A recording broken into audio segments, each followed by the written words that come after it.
যখনই মানুষ নামাজে দাঁড়ায় আল্লাহ পাক তার দিকে দৃষ্টি নিবদ্ধ করে, এবং যখন মানুষ এদিক ওদিক তাকানো শুরু করে নামাজে, আল্লাহ পাক মুখ ঘুরিয়ে নেন। এমনও অনেক নামাজি আছে, নাউজুবিল্লাহ, আল্লাহ পাক আমাদেরকে তাদের অন্তর্ভুক্ত না করুন, যে নামাজ পড়ার পরে আল্লাহ রাব্বুল আলামিন এই নামাজটাকে ওই নামাজের মুখের উপর নিক্ষেপ করে দেয়, তোমার নামাজের আমার কোনো দরকার নেই। আল্লাহকে পেতে হলে নামাজ লাগবে, নামাজ নাই আল্লাহ নাই। ওয়াস্তাঈনু বিস-সাবরি ওয়াস-সালাহ, তোমরা সবর এবং সালাতের মধ্য দিয়ে আল্লাহর সাহায্য প্রার্থনা করো। আমরা এই জন্য নামাজে বলি ইয়াকা না'বুদু ওয়া ইয়াকা নাস্তাঈন, আমরা শুধু আপনারই ইবাদত করি এবং আপনার কাছেই সাহায্য প্রার্থনা করি। তো আল্লাহকে পেতে হলে নামাজের কোনো বিকল্প নাই। যে ব্যক্তি নামাজ পড়ে না, আল্লাহর সাথে তার কোনো সম্পর্ক নেই, নো কানেকশন। আপনি যে কোনো কিছু চাচ্ছেন, সেজদায় পড়ে আল্লাহর সামনে আত্মসমর্পণ করেই চাইতে হবে। ওয়াসজুদ ওয়াক্তারিব, আল্লাহ পাক কি বলেছেন? সেজদা করো, নিকটবর্তী হও। তো ব্যাখ্যা অনেক করা যায়। নামাজ না পড়লে কিন্তু মানুষ কুফরিতে লিপ্ত হয়। যে ব্যক্তি মান তারাকা সালাতান মুতাআম্মিদান ফাকাদ কাফারা, যে ব্যক্তি সালাতকে অস্বীকার করে, ফরজ নামাজকে অস্বীকার করে, সে ব্যক্তি কিন্তু কুফরিতে চলে যায়। ঠিক আছে। তারপরে বাইনা রাজুলি ওয়া বাইনা শিরকি ওয়াল কুফরি তারকুস সালাহ, একজন মুমিন বান্দা এবং অমুসলিমদের মধ্যে পার্থক্যই নামাজ। নামাজের বিষয়ে অনেক কথা আমি আগেও বলেছি, আপনারা শুনেছেন, অন্য আলেমদের কাছেও শুনেছেন। এক বাক্যে নামাজ না পড়লে ইসলামের রশিটা কেটে যাবে।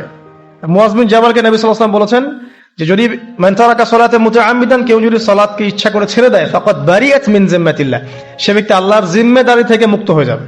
তার উপর আল্লাহর কোনো জিম্মাদারি নাই, আল্লাহর নিরাপত্তা জিম্মাদারি থেকে সে মুক্ত। তো পাঁচ ওয়াক্ত নামাজ আল্লাহ পাক আমাদের সবাইকে জামাতের সাথে পড়ার তৌফিক দান করুন। এর পাশাপাশি নফল নামাজ বাড়িয়ে দেওয়ার তৌফিক দান করুন, এবং স্পেশালি তাহাজ্জুদের নামাজ যদি পারেন, 2 রাকাত হলেও নিয়মিত তাহাজ্জুদের নামাজ পড়ার তৌফিক আল্লাহ পাক আমাদেরকে দান করুন। আর নামাজের বাহ্যিকতা নিয়ে এত বেশি ঝগড়ায় যাবেন না। এখন আমরা যত ঝগড়া নামাজের বাহ্যিকতা নিয়ে, হাত বাঁধা, রফুল ইয়াদাইন, আমিন আর পায়ে পা, এগুলো নিয়ে ঝগড়ার শেষ আছে? নাই। ইসলামের বিরোধী শক্তিরা হাত ভেঙে ফেলার পায়তারা করে ফেলেছে অলরেডি। হাতই না থাকলে আপনি বাঁধবেন কোথায়? মনে করেন আপনার হাতই নাই, বাঁধবেন কি উপরে না নিচে? এই হাত তো ভেঙে ফেলার পায়তারা করা হয়েছে। এখন আপনি পড়ে আছেন বাঁধার কোন জায়গায় বাঁধবেন সেটা নিয়ে, অথচ পুরো বৈশ্বিক চক্রান্ত মুসলিমদের বিরুদ্ধে হাতটাই ভেঙে ফেলে দিবে। তুই বাঁধবি কোথায় হাত? তারপর দেখবো। এটা আমরা বুঝতে পারি না। এটা বোঝার জন্য যে জ্ঞান, ইলম, নূর দরকার, তা তো নাই আমাদের মধ্যে। এই জন্য আপোষের ঝগড়া নিয়ে পড়ে আছি। যে ছোটখাটো যে ইখতিলাফি মাসআলাগুলো চলে আসছে দীর্ঘদিন থেকে, এগুলোর কোনো সমাধানে আসতে পারবে না কিন্তু কেউ। পক্ষে বিপক্ষে কথা চলতেই থাকবে কিয়ামত পর্যন্ত, ওইগুলো নিয়ে আমরা ব্যস্ত আছি। তো আমি রিকোয়েস্ট করব, নামাজের আধ্যাত্মিকত্বের দিকে ফোকাস করে। নামাজের আধ্যাত্মিকত্ব কি? আপনি আল্লাহর সামনে দাঁড়িয়েছেন, দুনিয়ার সাথে এখন আপনার কোনো সম্পর্ক নাই, আপনি এবং আল্লাহ, মাঝখানে কিছু নাই। নামাজে যা পড়ছেন, সূরা ফাতিহা, অন্যান্য সূরা, রুকু, তাসবিহ, সিজদা, তাশাহুদ, দরুদ, অর্থ বোঝার চেষ্টা করেন এবং অর্থের দিকে ফোকাস করেন, আল্লাহকে পাবেন ইনশাআল্লাহ। সিজদায়, রুকুতে যখন যাচ্ছেন, আপনি চিন্তা করেন যে আপনি মহাবিশ্বের মহা শক্তিধর আল্লাহ রাব্বুল আলামিনের সামনে মাথা নত করেছেন। আপনি চিন্তা করেন যে আল্লাহ আপনাকে দেখছেন। এখন যখনই মানুষ নামাজে দাঁড়ায়, আল্লাহ পাক তার দিকে দৃষ্টি নিবদ্ধ করে, এবং যখন মানুষ এদিক ওদিক তাকানো শুরু করে নামাজে, আল্লাহ পাক মুখ ঘুরিয়ে নেন। হ্যাঁ, নামাজে ওই যে আমরা যে ডিজিটাল নামাজ পড়ি না, এখন ডিজিটাল মানে 4 রাকাত নামাজ 4 মিনিটে শেষ। এক রুকু করলে সেজদা পাওয়া যায় না, সেজদার তাসবিহ পড়লে আবার এদিকে দেখা যায় যে দ্বিতীয় সেজদায় চলে গেছে অলরেডি ওঠার আগেই। অনেক ক্ষেত্রে ইমাম সাহেবরাও খুব দ্রুত নামাজ পড়া, অনেক দ্রুত পড়া। এত দ্রুত নামাজ পড়াবেন কেন? নামাজ জামাতে পড়লে সংক্ষিপ্ত করতে বলা হয়েছে, কিন্তু এত দ্রুত তো পড়তে বলা হয় না।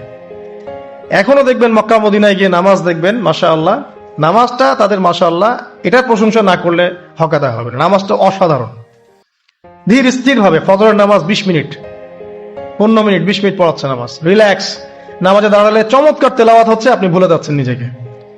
তেলাওয়াত হবে চমৎকার, এবং সবচেয়ে ভালো যিনি তেলাওয়াত করতে পারেন তাকে নামাজে দিতে হবে। রিল্যাক্সে নামাজ পড়বে। ক্ষেত্র বিশেষে আপনি শর্ট করতে পারেন, কিন্তু সব সময় কেন আমরা 4 রাকাত নামাজ 3 মিনিটে শেষ করে দিব?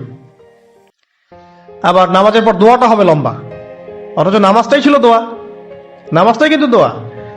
এখন সেজদায় আমরা যদি কান্নাকাটি করতে না শিখি, আল্লাহর সামনে আমি মাথা নত করেছি, এখানে নিজের মনের যত আবেগ, আকুতি, দোয়া, এগুলো আল্লাহর সামনে ঢেলে না দিতে পারি, এই দোয়া কালাম না শিখি, তাহলে তো নামাজের আধ্যাত্মিকতা অর্জন হলো না।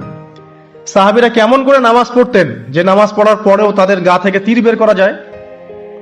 কিভাবে তারা নামাজ পড়তেন? তাহলে নবী সাল্লাল্লাহু আলাইহি ওয়াসাল্লাম কিভাবে নামাজ পড়তেন যে নামাজ পড়ার ফলে তার পা মোবারক ফুলে যাইত?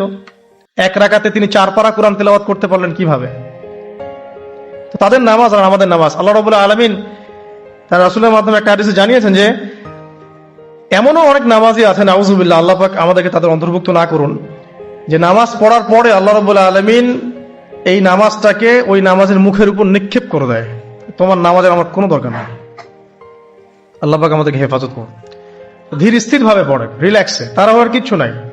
ওমা খালাকতুল জিন্না ওয়াল ইনসা ইল্লা লিয়াবুদুন, শুধুমাত্র আল্লাহর ইবাদত করার জন্যই তো পৃথিবীতে এসেছি। হোক না দোকানটা 5টা মিনিট পরে খুললে কি হবে? হ্যাঁ, জমিতে যান, জমিতে আধা ঘন্টা পরে গেলে কি হবে? যে আল্লাহ পাক আপনাকে বাঁচিয়ে রাখতে পারেন, সে আল্লাহ পাক আল্লাহর পথে সময় দিলে আপনাকে অফুরন্ত রিজিকও তো দিতে পারেন না? আপনি আল্লাহর হয়ে যান, বাকি সব আল্লাহ আপনার দায়িত্ব নিয়ে নিবে ইনশাআল্লাহ। আপনি নিজে আল্লাহর হয়ে যান, আপনার সবকিছু দায়িত্ব কে নিয়ে নিবে? আল্লাহ নিয়ে নিবে। তো আল্লাহ পাক আমাদেরকে ধীর স্থির ভাবে আধ্যাত্মিকত্ব অর্জন করে নামাজ পড়ার তৌফিক দান করুন।